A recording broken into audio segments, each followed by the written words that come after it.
একটা গাছ আজকে আপনাদের সামনে পরিচয় করে দেব। এই গাছের যে এত গুণ আসলে আমি নিজেও জানতাম না, যদি ওস্তাদ না বলতো। তো এই গাছ আপনারা দেখতেছেন স্ক্রিনে যে গাছটি, এই গাছটা আসলে কোন জেলায় কী নামে পরিচিত আমি আপনাদেরকে বড় বড় পাতাগুলোও দেখাইতে পারলাম না, কারণ এই যে ওষুধ কেটে কেটে ওষুধ বানাইছে।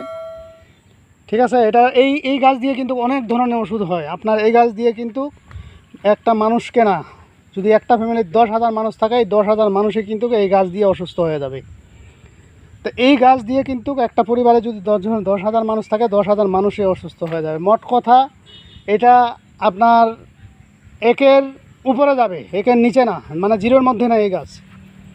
এই গাছ দেখতে দেখেন সবুজ, সম্পূর্ণ সবুজ। এবং এটা দেখেন আপনার স্প্রিং করতেছে গাছটা, এই যে দেখেন স্প্রিং, এই যে স্প্রিং দেখতে পাচ্ছেন, এটা সম্পূর্ণ স্প্রিং।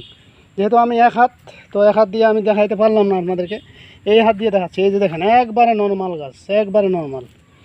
এই গাছটি সম্পূর্ণ শক্তিশালী একটি গাছ। তো এই গাছ সাবধানতার সাথে নাড়াচাড়া করবেন।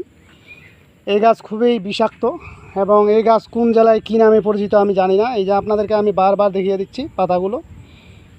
এখন এটা চিনা না চিনা এটা আপনার ব্যাপার, আর আপনি কোথায় পাবেন আমি তাও জানি না, তবে এটা আপনাদেরকে শেখানোর উদ্দেশ্যে আমি এই ভিডিওটি করলাম। এটা সম্পূর্ণ ওস্তাদের দেওয়া একটি গাছ। তো এই গাছটি দিয়ে অনেক ওষুধ হয়, আপনারা জানেন। আল্লাহ পাক কুরআন শরীফে বলছেন, এবং লুকমান হাকিম যিনি আমাদের নবী ছিলেন, একসময় নবী আল্লাহ পাক পাঠিয়েছেন, এবং ওই লুকমান হাকিম যত রকমের গাছপালা ছিল বন জঙ্গলে বেড়াইতো, যেখানে সেখানে কবিরাজি চিকিৎসা করলে তিনার কাছে গাছগুলো কথা বলতো যে কোন গাছ কী ধরনের উপকার বা ক্ষতি, বা কোনটা দিয়ে মানুষ মারা যাবে, কোনটা দিয়ে অসুস্থ হবে, কোনটা দিয়ে মানুষ ভালো হবে, এরকম A to Z লুকমান হাকিমের কাছে আল্লাহ পাক সব তথ্য দিয়ে দিয়েছেন, এবং ওই রকম ক্ষমতা দিয়েছেন গাছ কথা বলার। তো তিনি এই গাছের সঙ্গে সবসময় কথা বলতেন, এবং এই গাছগুলো মানুষের উপকারের সাথে তিনি তা নোট করতেন। এবং এগুলো আমরা আস্তে আস্তে এগুলা থেকে অনেক কিছু জানতে পারি। কোরআন শরীফেও আছেন লুকমান হাকিমের যে লুকমান হাকিম নামে যে সূরাটা আছে, লুকমান, সূরা লুকমান, ওখানে আপনারা পেয়ে যাবেন। তো আসলে আমরা তো কোরআন শরীফকে রিসার্চ করতে পারি না, তাই না? তো এই জন্য আমরা অনেক কিছুই বলতে পারি না। তো যাই হোক, এই যে গাছটি আপনারা দেখতেছেন, এই গাছটার মারাত্মক কাজ। এই গাছ দিয়ে মানুষকে অসুস্থ করানো যায়। এই গাছ দিয়ে মানুষের মেহেরোগ 2 দিনে ভালো হয়ে যায়। বীর্য, বিশেষ করে যাদের বীর্য পাতলা হয়ে যায়, অনেক ওষুধ খাইতেছেন, ভালো হচ্ছেন না, বা মতলব আছে আপনার, সেটাও আপনি নষ্ট করতে পারতেছেন না, হস্তমিথুনের অভ্যাস আছে সেটাও দূর করতে পারতেছেন না, এরকম যদি হয়ে থাকে, তাহলে আজকে বলা উপায়টি আপনার জন্য আপনি নিজে করবেন, গাছ চিনে কাজ করবেন।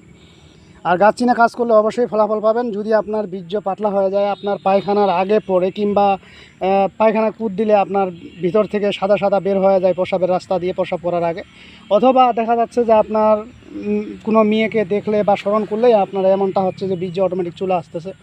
আবার এমনটা অনেক ভাইয়েরা আছেন যে বিয়ে করতে সাহস পাচ্ছেন না, ভয় পাচ্ছেন যে পরের মেয়েকে একটা আনবো, তার কাছে লজ্জিত, এরকম যদি হয়ে থাকে। আর তারপরে হলো যদি আপনার স্বপ্নদোষ হয়ে থাকে ঘন ঘন, তারপরে দেখেন যে অনেক ভাইয়েরা আছেন যে স্ত্রীর কাছে যাইতে পারেন না, সময় দিতে পারেন না, যাচ্ছেন ঠিকই সময় দিতে পারেন না, 1 মিনিটের মধ্যে শেষ হয়ে যায়, বা কেউ 30 সেকেন্ডও হয়ে যায়, এরকমও আছে। যদি এইরকম হয়ে থাকে, আমি ওপেন চ্যালেঞ্জ করলাম, এটার সাথে আরেকটা ওষুধ মিশাইতে হবে। এইগুলো ওষুধ যদি মিশাইয়া খাইতে পারে, ওপেন চ্যালেঞ্জ, তার মেহরোগ কয়েকদিনের মধ্যে আল্লাহর রহমতে সম্পূর্ণ ভালো হয়ে যাবে। এই গাছের মধ্যে থেকে আরেকটা জিনিস হলো মানুষের অসুস্থকরণ। এই অসুস্থকরণ বিষয়টা আমি আপনাদের মাঝে এখানে দিলাম না, কারণ এটা কখন কে কার অসুস্থ করে বসে, কাকে ক্ষতি করে বসে, এটা তো আর আমি বলতে পারবো না, ঠিক না? কাজে এইগুলো বিদ্যা এখানে দেওয়াটা সম্ভব না। তো আমি একমাত্র যারা পার্সোনাল আমার শিষ্য হবে তাদেরকে আমি চিন্তা ভাবনা করে এগুলো দিতে পারি, হাতছাড়া করতে পারি, নতুবা এগুলো কখনোই দিব না। কারণ এগুলো খুবই খতরনাক বিদ্যা, এগুলো খুবই খতরনাক জিনিস। একটা মানুষকে খাওয়াইলে 24 ঘন্টার মধ্যে অসুস্থ হয়ে পড়ে যাবে। ওপেন চ্যালেঞ্জ, অসুস্থ হবেই হবে, কোনো কারবার নাই, ঠিক আছে? তো কাজেই আমিও মানুষ, সেও মানুষ, আর এগুলো করতে হয় একমাত্র যদি খুবই খারাপ আপনার শত্রুতামি করে বা আপনার ক্ষতি করে বসছে, আপনি বুঝতেছেন, কিছু বলতে পারতেছেন না, তাদের ক্ষেত্রে এটি করানো যায়, সম্ভব, ঠিক আছে? এটা ফিরানোরও আছে, এটা ফিরানোর উপায় আছে। এটা টক দই লাগবে, আর একটা জিনিস লাগবে, সেই জিনিসটা খাওয়াই দিলে এটা দিয়ে সুস্থ হয়ে যাবে। আর এটা ছাড়া দুনিয়ার যতই ওষুধ খিলাক ভালো হবে না, ঠিক আছে? এটা হলো সেই গাছ। তো এই গাছের গুণ ক্ষমতা অনেক ধরনের আছে। তো আমি এইগুলোই আপনাদের মাঝে খালি কয়েকটি কথা বললাম। আশা করি আপনারা উপকৃত হলেন ভিডিও থেকে। আশা করি আপনারা অনেকেই উপকৃত হবেন। তো যাই হোক বন্ধুরা, আজকের ভিডিও এই পর্যন্তই। ভিডিওটি যদি ভালো লেগে থাকে অবশ্যই একটি লাইক দিবেন, বন্ধুবান্ধবের কাছে শেয়ার করে দিবেন। আর যারা এখনও আমার চ্যানেলটি সাবস্ক্রাইব করেননি তারা সাবস্ক্রাইব করে নেবেন এবং পাশে থাকা বেল আইকনে অল ক্লিক করবেন, যাতে ভিডিও ছাড়ার সঙ্গে সঙ্গে নোটিফিকেশন আপনাদের কাছে পৌঁছে যায়। আর যারা অলরেডি সাবস্ক্রাইব করে ফেলছেন তাদেরকে অসংখ্য ধন্যবাদ। তো পরবর্তী ভিডিও দেখার আমন্ত্রণ রইল। সে পর্যন্ত ভালো থাকবেন। ধন্যবাদ।